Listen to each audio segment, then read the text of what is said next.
हमारी संस्कृति, हमारी पहचान। यज्ञ, योग, आयुर्वेद सदा रहे हमारे साथ। भारत के प्राचीन ग्रंथों एवं आधुनिक विज्ञान का दिव्य संगम, यज्ञ महिमा।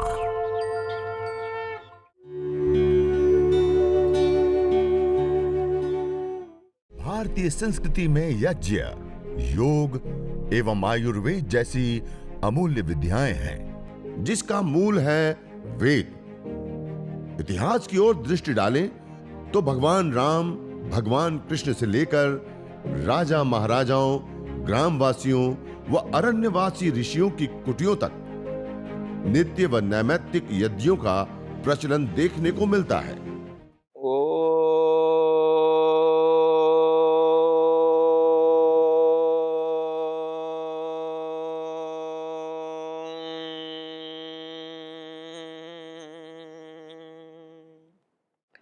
ओम विश्वानि देव सवितर्दुरितानि परासुवा यद्भद्रं तन्न आसुवा। ओम हिरण्यगर्भः समवर्तताग्रे भूतस्य जातः पतिरेक आसीत्। ओम शांति शांति शांति। ओम सर्वरक्षक परमपिता परमात्मा को, प्रभु को याद करते हुए आज यह यज्ञ चिकित्सा एवं प्रशिक्षण का प्रथम दिन, और आज संपूर्ण भारत से हमारे साथ भाई बहन जुड़े हुए हैं, योग योद्धा कार्यकर्ता भाई बहन जुड़े हुए हैं, और हमारी आदरणीय माता सुधा जी, आदरणीय बहन आरती जी, जो संपूर्ण झारखंड में विशेष रूप से योग, आयुर्वेद, यज्ञ आदि को आगे बढ़ाने के लिए निरंतर प्रयास और पुरुषार्थ कर रहे हैं। और उन्हीं की प्रार्थना और उन्हीं के निर्देशन में यह यज्ञ चिकित्सा और प्रशिक्षण शिविर का यह आयोजन हमने शुरुआत की थी, और झारखंड से लेकर के आज पूरे भारतवर्ष से इस शिविर में सभी लोग जुड़ रहे हैं, सैकड़ों की संख्या में। और आज की यह आवश्यकता केवल मात्र नहीं, यह अनिवार्यता है। वर्तमान में जिस प्रकार से अलग अलग प्रकार की समस्याओं से हम जूझ रहे हैं, जिस अलग अलग प्रकार के रोग, दोष, दुखों से हम आज प्रताड़ित हो रहे हैं, उसके बीच में यज्ञ हमारे लिए एक वरदान है। तो किस प्रकार से वरदान है, किस प्रकार से कार्य करता है, किस प्रकार से हमें लाभ देता है, और किस प्रकार से हम यज्ञ कर सकते हैं, किस प्रकार से यज्ञ करने पर हमें विशेष लाभ होगा, आदि आदि बिंदु और विषयों के ऊपर हम इस यज्ञ चिकित्सा एवं प्रशिक्षण शिविर में विशेष रूप से प्रकाश डालने का प्रयास करेंगे। और यज्ञ करने के लिए, हवन करने के लिए सबसे पहले जो आवश्यक और अनिवार्य चीजें होती हैं और कुछ सावधानियां, कुछ महत्वपूर्ण बातें होती हैं, उसकी ओर मैं आपका ध्यान आकर्षित करते हुए सबसे पहले हम सब यज्ञ करेंगे, हवन करेंगे, अग्निहोत्र करेंगे, और उसके पश्चात आपको यज्ञ महिमा के विषय में और विस्तार से आगे बढ़ाने के लिए हम आगे बढ़ाएंगे। तो सबसे पहले यज्ञ के लिए पवित्रता की आवश्यकता होती है। तन की पवित्रता, मन की पवित्रता, कपड़ों की पवित्रता, अर्थात शुद्धिकरण। स्नान आदि से निवृत्त होकर के फिर हम यज्ञ करते हैं। अन्यथा आचमन, अंग स्पर्श आदि की जो प्रक्रिया होती है शुद्धिकरण की, पवित्रीकरण की, उसके बाद हम यज्ञ करते हैं।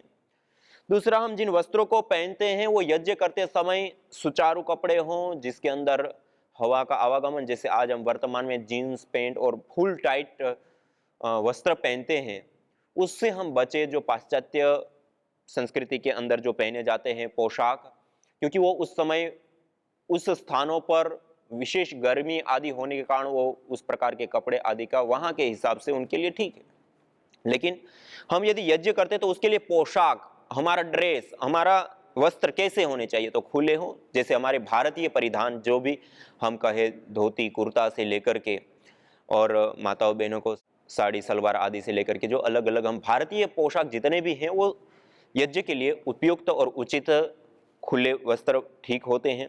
तो एक तो वस्त्र, फिर शरीर का स्नान आदि करके, दूसरा विचार, जिन भावनाओं से हम यज्ञ कर रहे हैं वह विचार, वह भावनाएं हमारी शुद्ध हो, पवित्र हो और सद्भावना से युक्त होकर के हम यज्ञ करें। क्योंकि यज्ञ 3 प्रकार के होते हैं, एक होता है सात्विक यज्ञ, एक होता है तामसिक यज्ञ और एक होता है राजसिक यज्ञ। तो हमारी मन की क्या भावना है, हमारी मन की क्या संवेदनाएं हैं, उसके आधार पर यह यज्ञ तो एक ही दिखने को लिए हमें दिखेगा, लेकिन उसके अंदर हमारे मन के अंदर जो भावनाएं हैं उनको देखते हुए यह सात्विक, राजसिक, तामसिक 3 में बढ़ जाता है। इसलिए हमें राजसिक और तामसिक नहीं, अपितु तो सात्विक यज्ञ को हमें करना है, जो हमारे आध्यात्मिक जीवन को भी उन्नति दे, हमारे भौतिक जीवन को भी उन्नति दे और संपूर्ण जीवन में सुख, शांति, समृद्धि, सद्भाव और अच्छाइयों से हमारा जीवन भरा हो। तो इसके लिए भावना भी बहुत जरूरी है। इसके बाद हम जब यज्ञ करने के लिए बैठते हैं तो उसके लिए एक दिशा का निर्देश भी बहुत जरूरी होता है।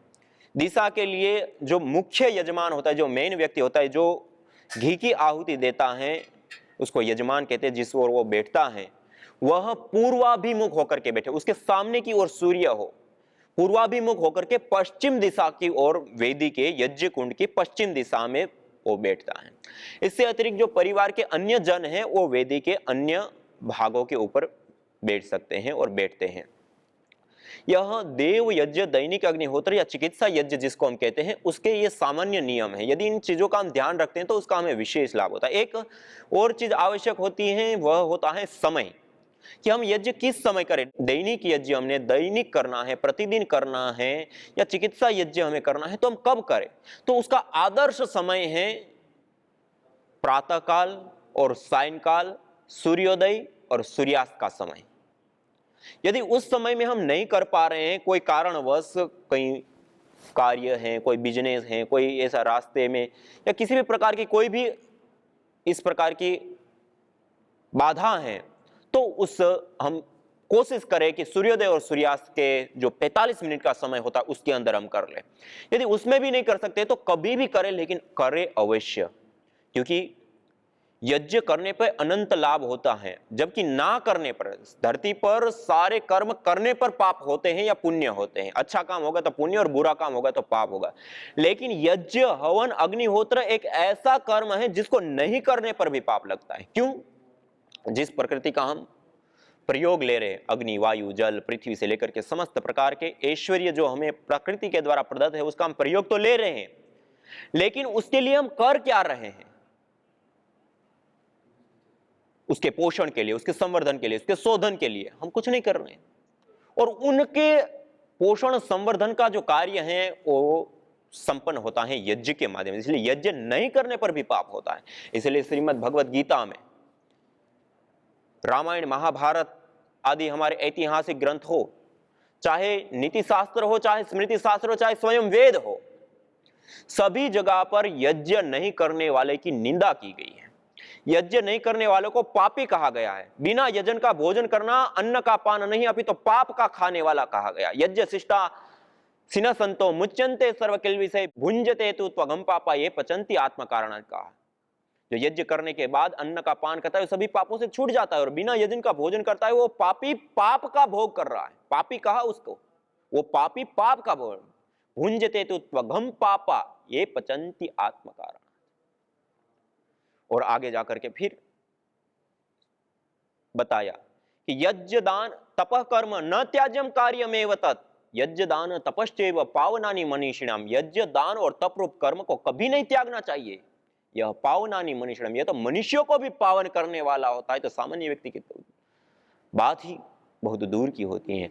और कहा यज्ञ शिष्टा अमृत भुजो यान्ति ब्रह्म सनातनम। जो यज्ञ शेष का पान करता है वो सनातन ब्रह्म को प्राप्त कर लेता है। नायम यज्ञो, कहा आगे की पंक्ति में कि जो यह यजन नहीं करता है, हवन नहीं करता है, अग्निहोत्र नहीं करता है, उसके लिए तो यह लोक भी सुख करने होता है, परलोक की तो बात ही छोड़ दी।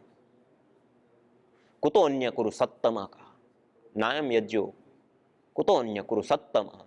जो यजन नहीं करता है उसके लिए तो यह लोक भी सुखकर नहीं होता है, परलोक की तो उसकी बात ही छोड़ दीजिए। और श्रीमद् भगवत गीता में और यहाँ पर तो इस प्रकार की बातें, नीति शास्त्र में आप आचार्य चाणक्य के शब्द को देखें तो कहा स्वाहा स्वधाकार विवर्जितानि स्मशान तुल्यानि गृहानि तानि, कहा कि जहां पर यज्ञ यागादि जिस घर के अंदर नहीं होते हैं वह घर स्मशान के तुल्य होते, वो घर त्याज्य होते हैं, वह घर हमें दुख देने वाले होते, पीड़ा देने वाले होते। इसलिए यह यज्ञ एक अनिवार्य हमारे प्राचीन काल में देखा गया। और प्राचीन, हम भारत की कल्पना करें, प्राचीन भारत को हम देखें, हम अपने ऐतिहासिक ग्रंथों को खोल के देखें तो राजा महाराजाओं के महलों से लेकर के अरण्यवासी ऋषि मुनियों की कुटियाओं से लेकर के नगर वासियों तक सब जगह पे नित्य और नैमित्तिक यज्ञ की बहुत बड़ी मात्रा में बोलबाला हमें देखने को मिलती है। और हमारे कोई भी शास्त्र को आप खोल दो आज, चाहे वो नीति शास्त्र हो, चाहे स्मृति शास्त्र हो, चाहे स्वयं वेद हो, चाहे वह उपनिषद हो, चाहे वह दर्शन ग्रंथ हो, सभी जगहों पर यज्ञ की महिमा आपको मिलेगी, सभी जगहों पर। यह यज्ञ एक ऐसी विधा और विद्या है जिससे हमारा तन का शोधन और पोषण होता है, तन की व्याधियां दूर होती है, मन की व्याधियां दूर होती हैं। तन की और मन की व्याधियां दूर होने के साथ साथ हमें आध्यात्मिक जीवन में मानवीय चेतना का उत्कर्ष कर हमें अति मानस चेतना की ओर अग्रसर करने का कार्य भी इसी यज्ञ के माध्यम से संपन्न होता है। इस यज्ञ से इस पंचभूतात्मक संपूर्ण प्रकृति में संतुलन कायम होता है। इसलिए यह यज्ञ एक ऐसी दैवीय विद्या है, एक कल्प वृक्ष है।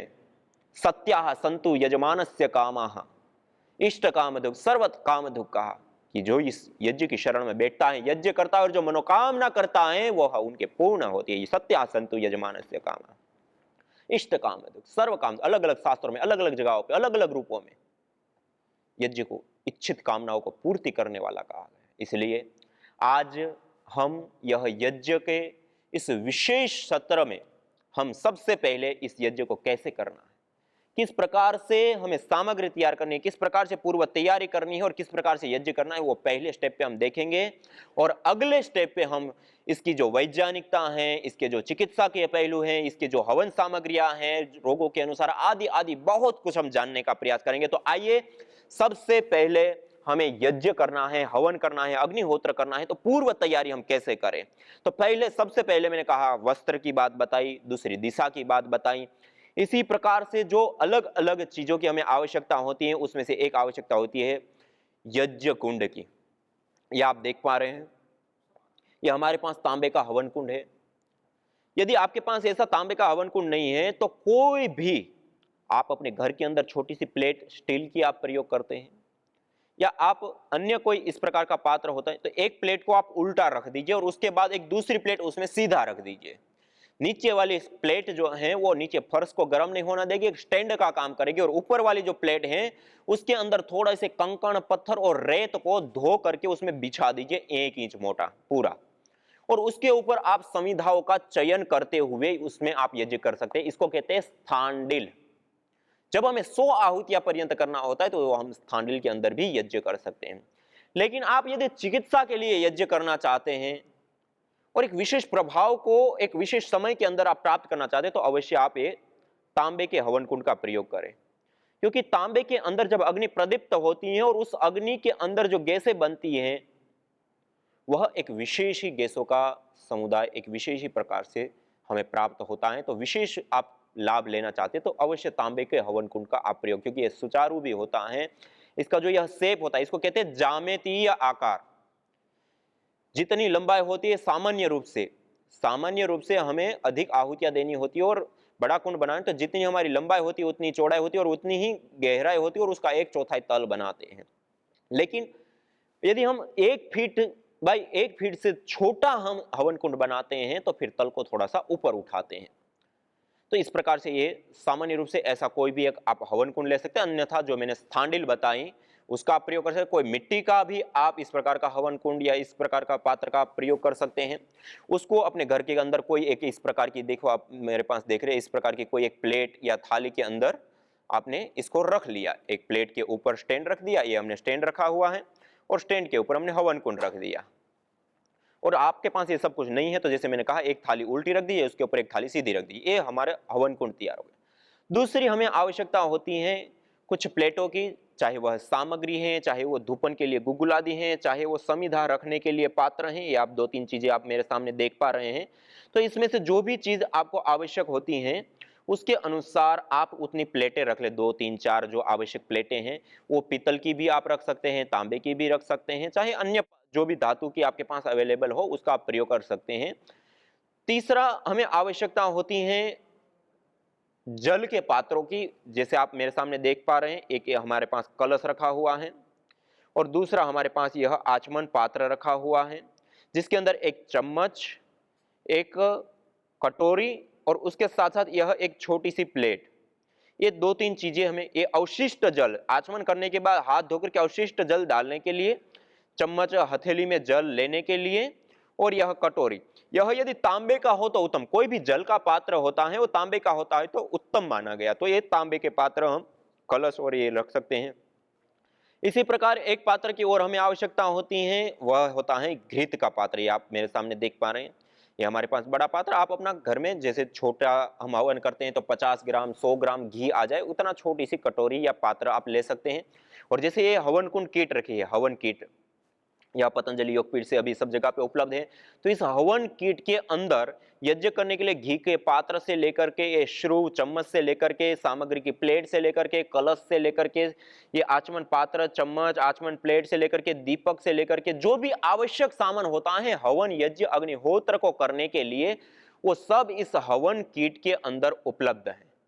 तो इस हवन किट का भी आप विशेष रूप से प्रयोग कर सकते हैं और लाभ उठा सकते हैं, क्योंकि सब पात्र को अलग अलग जगह पे लेने जाएंगे तो आपको बहुत सारा श्रम भी, और कोई सामान मिला नहीं मिला और भी। और एक ही श्रु, ये सबसे ज्यादा समस्या होती है लोगों की श्रु के साथ। ये श्रु लोगों को प्राप्त नहीं होता। ये छोटी सी चम्मच लंबी डंडी वाली होती है और आगे के भाग में छोटी सी चम्मच ऐसे गड्ढा वाली होती है, आप देख पा रहे हैं। तो ये जो चम्मच होता है वो विशेष रूप से आवश्यक होता है, क्योंकि अग्नि में हम आहुति देते हैं तो उसके लिए यह बहुत ही सही तरीके से आहुति देने में उपयोग होता है। तो ऐसा एक श्रु, एक घी का पात्र, सामग्री की प्लेटें, हवन कुंड, ये पात्र के विषय में कुछ मैंने बातें बताई। और एक दीपक, ये आप दीपक देख रहे हैं, दिया, एक दिया आप जरूर रखें अवश्य, ये पात्र की आवश्यकता। अब इससे अतिरिक्त हमें हवन के लिए 3 महत्वपूर्ण विशेष चीजों की आवश्यकता होती है। एक, सामग्री। यह हमारे पास हवन सामग्री रखी हुई है। यह सामग्री के अंदर सामान्य रूप से 4 गुण युक्त हविर द्रव्यों का हम प्रयोग करते हैं। सुगंधित, पुष्टिकारक, रोग निवारक और मिष्ट अर्थात मीठे पदार्थों का हम सम्मिश्रण करके यह हवन सामग्री तैयार करते हैं। यह आपको नजदीक के कोई भी पतंजलि स्टोर के ऊपर दिव्य हवन सामग्री, पतंजलि आस्था हवन सामग्री भी आपको प्राप्त है, या अन्य कोई भी आपके आसपास में शांति कुंज के कोई स्टोर या मंदिर हैं या फिर आर्य समाज है तो वहां से भी आपको शुद्ध रूप में प्राप्त हो सकती हैं। अन्यथा आप अपने घर में स्वयं आप बना ले। और ये कुछ नहीं है तो आप केवल अपने घर में चावल ले लीजिए, चावल से आप हवन कर सकते हैं। काले तिल ले लीजिए, खाली काले तिल से हवन करें। थोड़ा सा जौ ले लीजिए, उसमें मिला करके आप हवन कर सकते हैं। गुगुल ले लीजिए, उससे भी आप हवन कर सकते हैं, उसमें मिला करके सामग्री में हवन कर सकते हैं। गिलोय हैं या फिर जो अलग अलग जड़ी बूटियां, ग्राम्य औषधियां, वनस्पतियां होती हैं, उनका प्रयोग, जंगली वनस्पति औषधियां होती है, उसका भी हम प्रयोग विशेष रूप से इस यज्ञ हवन के लिए उसके सम्मिश्रण के साथ कर सकते हैं। और कुछ भी नहीं है तो चावल हर घर में होते, तो अक्षत चावल जो टूटे हुए ना हो, ऐसे चावल के दाने उसको ले लीजिए आप, 50 ग्राम, 100 ग्राम, 200 ग्राम हवन के हिसाब से, और उसी की आहुति देकर के भी आप यज्ञ हवन अग्निहोत्र कर सकते हैं। ये होगी सामग्री की बात। और इस सामग्री को यदि हम तैयार लाते, जैसे दिव्य हवन सामग्री आदि जैसे आती हैं, उसको हम तैयार लाते हैं तो उसमें थोड़ा सा गाय का घी, जैसे 1 किलो हवन सामग्री है तो उसमें 50 से 100 ग्राम की मात्रा में गाय का घी उसमें गर्म करके डाल करके उसको थोड़ा सा मिला लेते हैं। तो वो जब हम आहुति देते हैं उससे पार्टिकल उड़ते नहीं है और वो विशेष रूप से उसमें व्यवस्थित रहते हैं।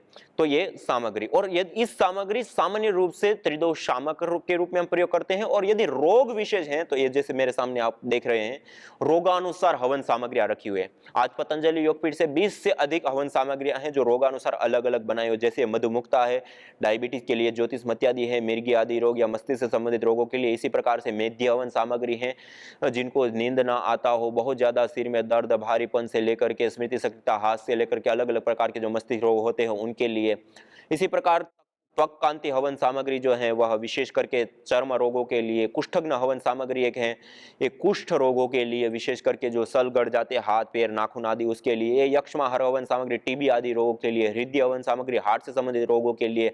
गर्भदा हवन सामग्री माताओं बहनों और पुरुषों को स्पर्म ओवम आदि की कमी या उससे संबंधित जो मूत्र संस्थान से संबंधित रोग होते हैं या धातु के पोषण की कमी आदि होती है उसके लिए। श्वेत चंदन जो है पित्त संबंधित जितने भी रोग है उसके लिए। और गुड हार्मोन्स को बढ़ाने के लिए, स्ट्रेस तनाव डिप्रेशन आदि में भी विशेष करके लाभकारी होता है। इसी प्रकार वातारी हवन सामग्री है, वातज रोगों को ठीक करने के लिए। इस प्रकार से कई सारी रोगानुसार अलग अलग हवन सामग्री और श्वासामृत हवन सामग्री श्वासज रोगों के लिए ऐसे ऐसे अलग अलग हवन सामग्री है। और आयुर्वेद में भी विधान है कि आयुर्वेदेषु यत् प्रोक्तम यस्य रोगस्य भेषजम तस्य रोगस्य शांत्यर्थम तेन तेनेव होमयेत्। आयुर्वेद के अंदर जिस रोग की शांति के लिए जिन द्रव्यों का हम सेवन करते हैं उन्हीं द्रव्यों से हवन होम करने पर वह रोग हमारे शांत होते हैं, दूर होते हैं, नष्ट होते हैं। इसलिए यह कुछ रोगानुसार हवन सामग्री, यदि हमें कोई रोग विशेष है तो उसके अनुसार ये हवन सामग्रियों का हम प्रयोग करते हैं। और एक समस्या और होती है वायु प्रदूषण। वायु प्रदूषण को ठीक करने के लिए आज हमारे पास कोई उपाय नहीं है, जबकि हमारे प्राचीन ग्रंथ सुश्रुत संहिता के अंदर विशेष रूप से बताया गया है कि जब वायु प्रदूषित हो जाती है, पंछी उड़ते हुए गिर जाते हैं उस वायु में, लोगों को गले में खराश होने लगती है, गले में थोड़ी सी जलन होने लगती है, नासिका में पानी बहने लगता है, जुकाम सा होने लगता है, आंखों में जलन होने लगती है, श्वास लेने में तकलीफ होती है, दम घुटने लगता है, आदि आदि समस्याएं जब हो जाती है तब समझो कि वायु प्रदूषित हो चुकी है, जहरीली हो चुकी है, विषाक्त हो चुकी है। और उस विषाक्त वायु को ठीक करने के लिए क्या करें, तो उसके लिए कहा विषग्न धूप का प्रयोग। तो वह भी पतंजलि योगपीठ से आज हमने बनाई है विषग्न धूप करके एक हवन सामग्री, प्रदूषित वायु को ठीक करने। और उसके द्वारा जो माइक्रोबायोलॉजिकल प्रदूषण होते हैं जिसके कारण आज पूरी दुनिया में 2.25 करोड़ लोग मौत के मुंह में समा जाते हैं। 2.25 करोड़ छोटा आंकड़ा नहीं है। आज कोरोना के कारण 2 साल से जो कोरोना है तब से जितने लोग नहीं मरे हैं उतने 1 साल में केवल माइक्रोबायोलॉजिकल प्रदूषण से मर जाते हैं। ये बहुत बड़ी समस्या।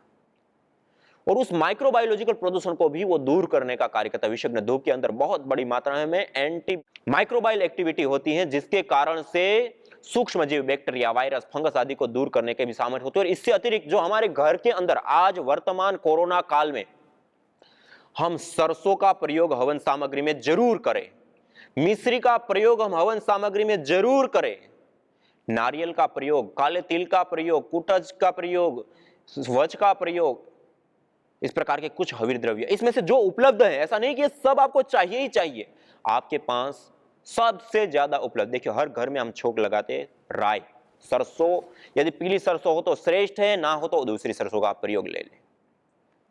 दूसरा काले तिल ले लें। यज्ञ उसको कहते हैं जिसमें विद्वानों का सत्कार हो, जिसमें कोई हिंसा ना हो, जिसमें विद्या आदि शुभ गुणों का दान हो, जिसमें अग्निहोत्र आदि से वायु, वृष्टि जल एवं औषधि आदि की पवित्रता करके सब जीवों को सुख पहुंचता है।